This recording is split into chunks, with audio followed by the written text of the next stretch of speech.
Welcome to Decision Point again on Lagos Television. My name is Omololu Urosowo.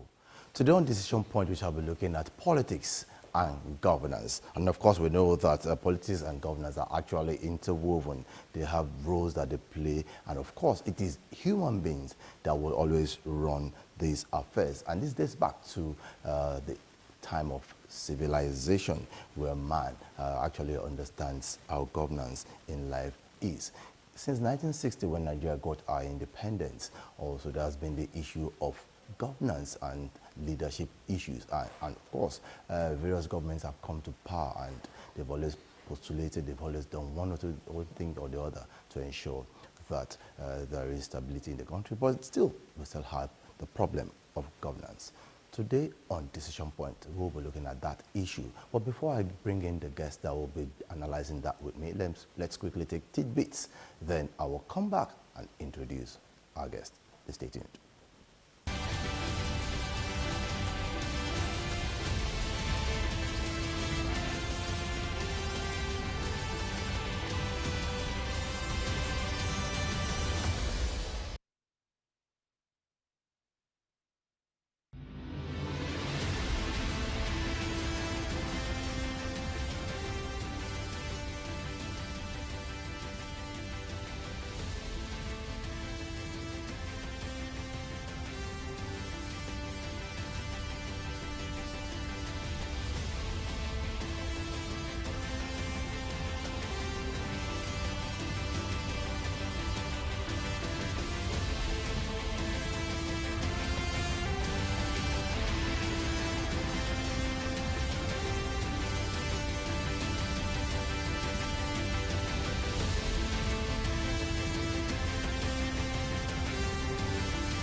Welcome back. In 1999, Nigeria returned to the Republic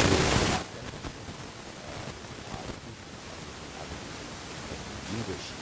And today on this point, we'll be discussing that issue, and I have a guest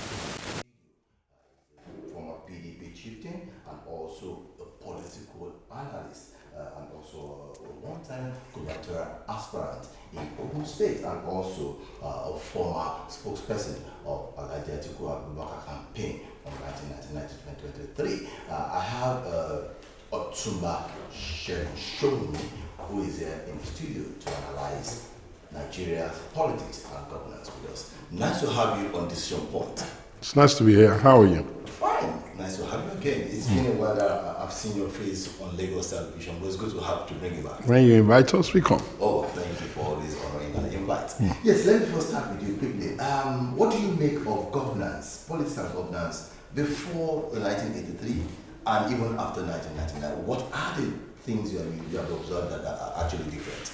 I think that over time, and I really want to beg you people that control the airwaves, do not believe the cynicism that has become the regular conversation all the time. Sometimes people, and more than higher than normal Africans, we tend to have a romanticizing of the past, which has almost prevented us from seeing the increases of the present or even of the immediate past. There is nothing in our democracy that suggests that the past era that ended in 1983 is better than now. They got back into democracy in 1979, and they could barely sustain democratic rule until 1983. So plus 4 years and a bit, and they had lost it. And at that time, all of the people we consider to be our heroes were the ones in charge. What kind of country could they have been running that would have stimulated the totality of the armed forces, the society and all that, to desire a destruction of that democracy? And here we are now, we've been running this democracy from 1999, and by next year, we would have conveniently done 28 years. Therefore, the fact that we've been doing civil rule, running election every 4 years without let or hindrance, is already a plus. The second thing that I want you to please note and hopefully use you to reach your colleagues so that you people won't be too pessimistic is that you can do an audit of how many of the Nigerian people had a house that had a water closet. You can do an audit of how many of the Nigerian people, civil servants and co, at that time who could even afford who had a car, Tokumbo or not. You can do an audit of how many kilometers of road you had. You can do an audit of how many rural health centers. I know, I'm not saying they're perfect, don't get me wrong, you have. So what I'm saying in essence is that if a nation insists that it's going to be overtly too pessimistic, it will becloud its judgment and it will not even see some of the gains that they've had. It's not perfect. More is possible. We can scale up development to make us have ururu, but note again that development is a continuous work in progress. And the challenges of last year is not the challenges of today. And the challenges of today certainly will not be the challenge of tomorrow. So as far as I'm concerned, this democracy, plus or minus the tinkering here and there, were good. Where are the flip side, if you may want to know? Okay. I do not accept that you can run a democracy that parties are too weakened. And again, even in that regard, the weakness of party is born from a very difficult difference between the ideological underpinnings. In the Awolowo eras and Azikiwe era, you knew the ones that were left of center, all the progressives, and you knew the ones that were conservative, and you knew the ones that were a little bit of a mix, almost opting towards communism, the PRPs of this world. But after the collapse of the Soviet Union and all the countries of the world now are now really trying to run private sector efficiency to drive development. Could that explain why most times now you have, most in governance now, rather than giving everything to the government to do, you have some private sector coming on board to help situations? Because the conversation around the world is that China used to run almost 100% government, driving all the industry, driving or whatever. How much growth did they achieve? Russia used to have a full communist system. How much growth did they achieve? So after the collapse of the Soviet Union, we observed that almost all the countries of the world have now opened up and allowed private sector people to do more and play more. It technically means that we have seen that mankind is motivated by profit more than any other thing.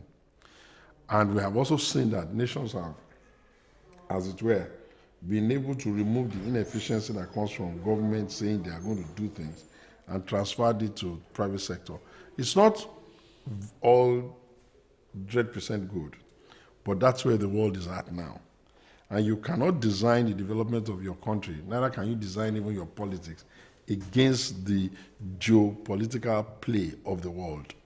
So, right now, most of the things that government used to own before for efficiency, private sector is now running it. For instance, at that time you're talking about, almost all the television stations will be owned by government, LTV, OGTV, and all that. But right now, you can hardly even breathe. Private sector televisions themselves are struggling to cope with content creators on social media. And so the world as we know it, humanity as we see it, even from time immemorial till now, is constantly evolving. Shouldn't that translate to the politics? Let's move into core politics now. Shouldn't that translate, because you're saying things are evolving? Yes, we agree. But shouldn't that also translate to ideologies, to how political parties should run The their terminology affairs? and the pedagogy of speech, of the isms and the soli-solis, those were the trappings and the creation of the communication deep state infrastructure of communism and socialism. Once the reality of the present world became PPP, efficiency, and all of that, if you stick to soli, we no go agree, it's not going to work. And that's why you see that, except that you want to call people to come and destroy your country, or you call your people not to make anything move, you are not making that much progress. I do not know how the world will move when it becomes clear to us in the world that we are leaving too many people behind. I suspect that the world will still come back now to say, okay, what are we going to do with the majority of the people who may not be able to play the 5% game of effective capitalism? And that's why you say that in almost every country of the world, you talk about only but a handful. In America now, you talk about the first one, only trillionaire, which is Elon Musk. Elon Musk. You talk about men like that. It's always a handful. When you get to China, you talk about Jack Ma and all of that. Yeah. When you get to Russia, you talk about the people that are running the oligarchs. When you come to Nigeria, you talk about Abdulsamad Dangotes and all of those people, Tedola. It's not that they are clever. It's that they are the unicorns or the champions of an era that is favoring private sector. And that's why you see that sometimes you can say Nigeria is doing very well under the administration that we're in. The numbers are clear, the GDP numbers are good, the tax numbers are fine, the income numbers are good, the resource number to state and local government is good, the taxation, the stock exchange is really good, and people are still saying, they are not feeling covered. Yes, why? Because you've painted this picture. Yes, we see some of those figures, but why is it that Nigerians people are not feeling covered? They're still saying, things are not working. In my opinion, there are 4 things that you must adduce that to. Those who are in charge of government have allowed themselves not to understand that private sector efficiency in government must also translate to consequence to those who are in charge of the till. It is a misalignment for those who are managing government to be exhibiting more wealth than the average. Because even if they are not stealing, it looks like they are stealing. So there must be more consequence. That's why you see that in other countries like America and all that, if you are ever caught to have done anything, they don't spare you. The public does not spare you. The institution does not spare you. That's why you see them even try to impeach their own presidents and all of that. That's why you see them throw out prime ministers in England just like, because you can't manage the collective authority of power and the pulse of the state in a private sector economy and be demonstrating evidence of wealth, right? So they will cry. That's the first thing, is consequence. Okay. The second reason is that we have not made up our mind what kind of federalism we want to run. The law says that if the federal government makes 100 naira, X amount of naira must, whether the president likes their face or not, go straight to the local government. X amount of naira must go to the state, and the federal government will have its own share. From what we see, the federal government's share is trying very well to do things that can go around the state. But we have not been able to make up our mind. Our governors prefects to the president, or are they legitimate tier owner and independent authority within a federal system? That's where the problem is. That's where it is. But now, when you run a federal kind of system that will operate in Nigeria, there's so much power vested at the national level. You have at the state level, the governors can control the local government. But with the reordering now, which the president has signed, the law which has signed for president states, for local governments rather, to have autonomy, that should make the difference, because they collect more money now. Now, listen. In the first instance, if the federal government collects money at the national and it dutifully gives the state its share and local government its share, that federal thinking also means that when the state government collects its IGR, it must also dutifully use the revenue formula within the state to give the local government. That's why I said we have not made up our mind whether we're going to run it as a federal system or we're going to run it as a prefecthood. Now, a system that is a prefecthood will be the president is the head and the governors are appendages of the president who must obey and show cause why the president, they can serve the people. That's a prefect system. But a federal system which we claim to be running will naturally mean that the governors have the powers to administer what is in their state. And they will have their own trappings of institutions, structures like National Assembly, state assemblies, and what have you.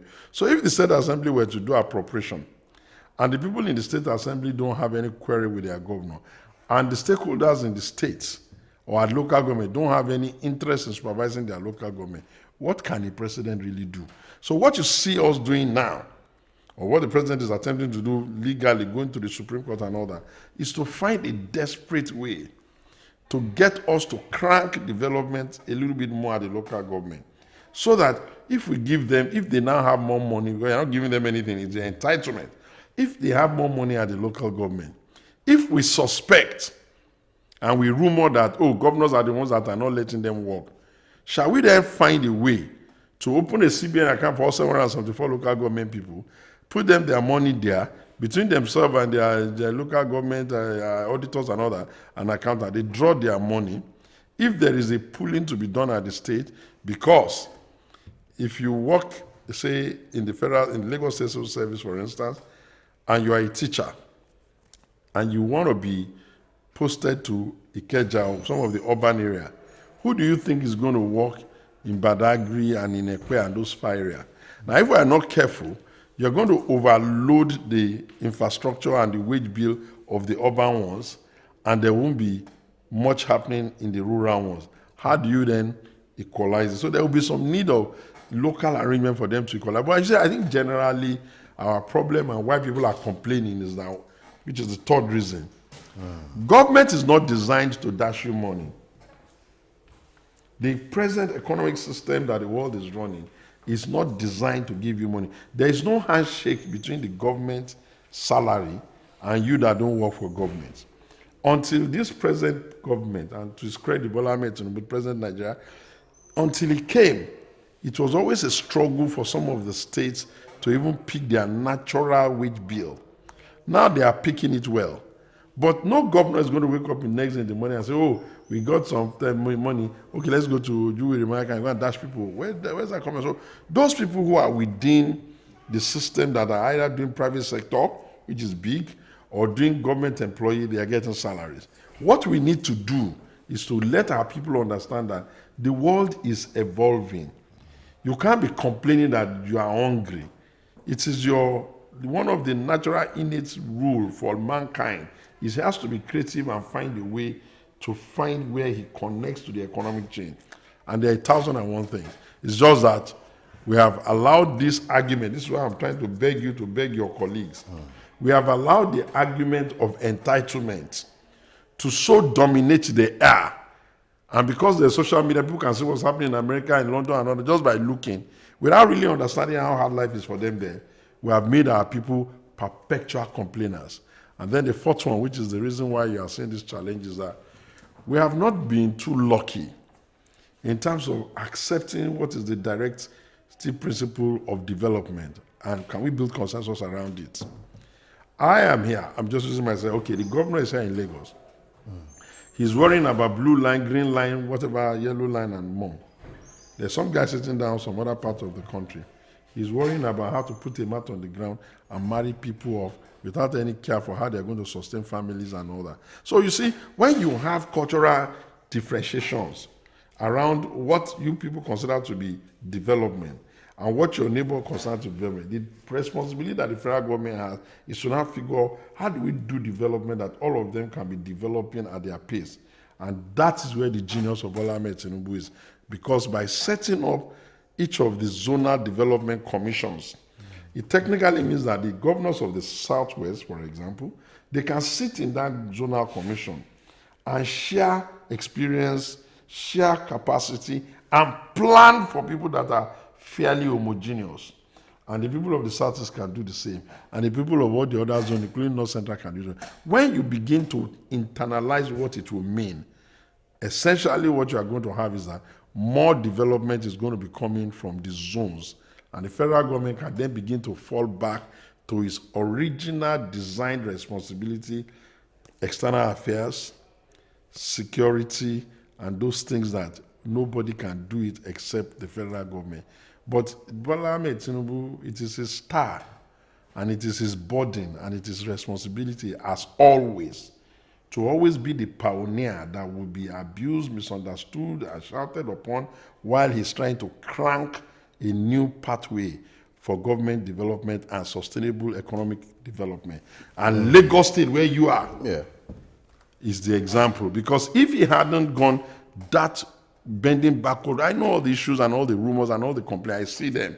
I'm not refusing to see them. But if you hadn't done that, do you know how many things you people take for granted in this country now that you will not do? One of them is your traffic management. Another one is your idea around advertising. Another one is your electronic and scientific way of getting your taxes. So there are so many things that when he was doing it, it would have been a little bit uncomfortable.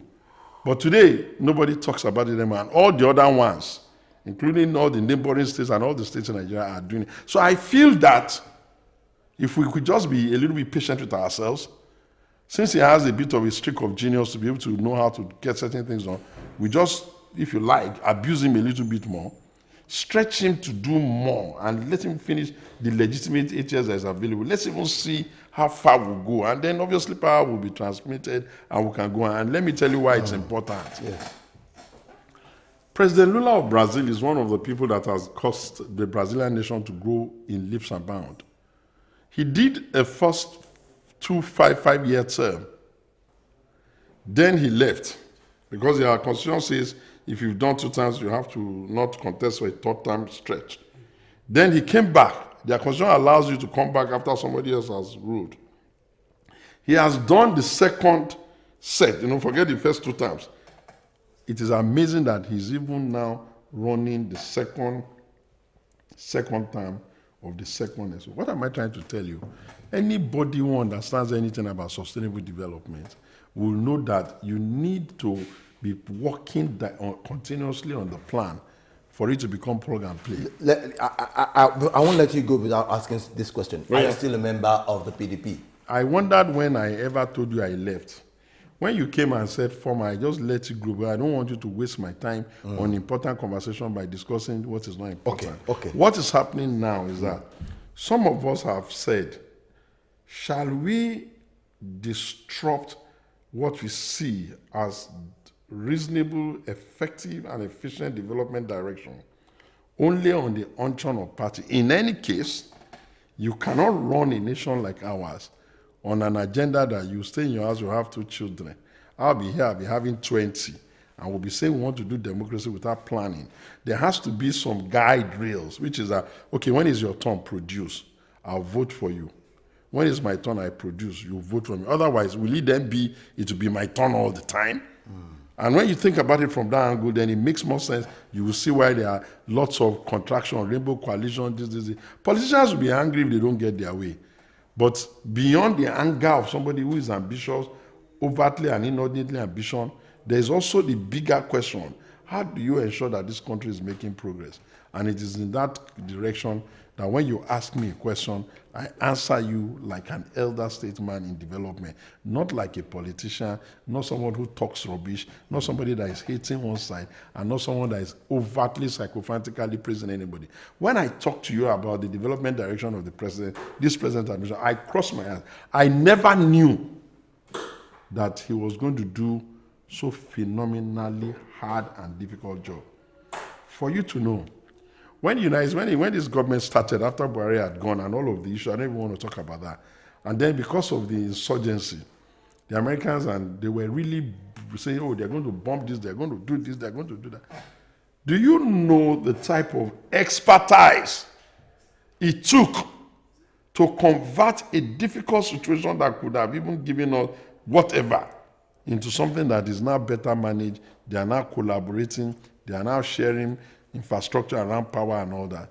My brother, do not be deceived.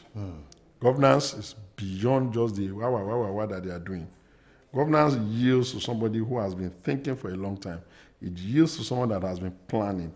It yields to somebody that is a little bit having the still nerves to look at a problem and attempt to confront it. I'm afraid time is no longer on our side. I was going to still find time to bring you back. I will bring you back. Are you going to fund all my travel and all that? I know that as an elder statesman, you always want to do things that I try. Yes, so we will still create another time. You will come back because we have so many things to discuss. You will come back. Are you telling Nigerians that you're coming back and Lagos residents? Well, because my man Sanwo-Olu is the governor and I love him so much, I'll come back. And then even more phenomenally, I cannot wait for the administration of Dr. Hamzat. You know why? I have a feeling that Dr. Hamzat's administration will be an administration for Lagos that has never been anything close. I have a feeling that by his I've followed him for years. I have a feeling that a combination of everything right is going to sit with this administration. Okay. And I can only pray that you guys, you will help him, you will push, and you will get a new order. Experienced. That's what very calm.